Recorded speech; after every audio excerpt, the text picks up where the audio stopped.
WBPSC আসা এই অঙ্কটা বলছে একটি ট্রেন 100 কিলোমিটার পার ঘন্টা গতিবেগে 75 কিলোমিটার অন্তর 3 মিনিট করে থামে।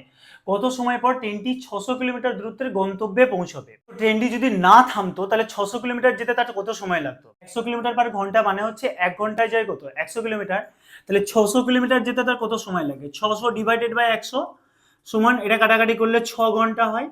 কিন্তু বলছে 75 কিলোমিটার অন্তর অন্তর সে 3 মিনিট করে থামে। টোটাল কতবার থেমেছে এটা বার করো আগে। টোটাল দূরত্ব হচ্ছে কত? 600 কিলোমিটার। আর 75 কিলোমিটারে একবার থামে, তাহলে 600 কিলোমিটারে টোটাল কতবার থামে?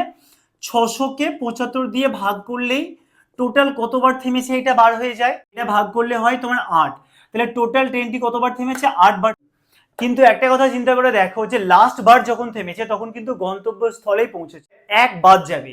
তাহলে 8 থেকে 1 বাদ দিলে হয় 7 এবং 3 মিনিট করে সময় নিয়েছে। অঙ্কতে বলেছে দেখো যে প্রতিবারে কত মিনিট করে থেমেছে? 3 মিনিট করে থেমেছে। তাহলে 7 বারে টোটাল কত মিনিট থেমেছে? 7 ইন্টু 3 সমান কত? 21 মিনিট। আর যদি না থামতো তাহলে কত সময় লাগতো দেখো? 6 ঘন্টা। আর থামার জন্য আরো 21 মিনিট বেশি লেগেছে। তাহলে টোটাল কত সময় বেশি লাগলো? 6 ঘন্টা প্লাস 21 মিনিট, মানে 6 ঘন্টা 21 মিনিট। অপশনের দিকে দেখো, দেখো অপশন সি আনসার। ভালো লাগলে অবশ্যই একটা লাইক এবং সাবস্ক্রাইব বাটনে একটা ক্লিক করে দিও।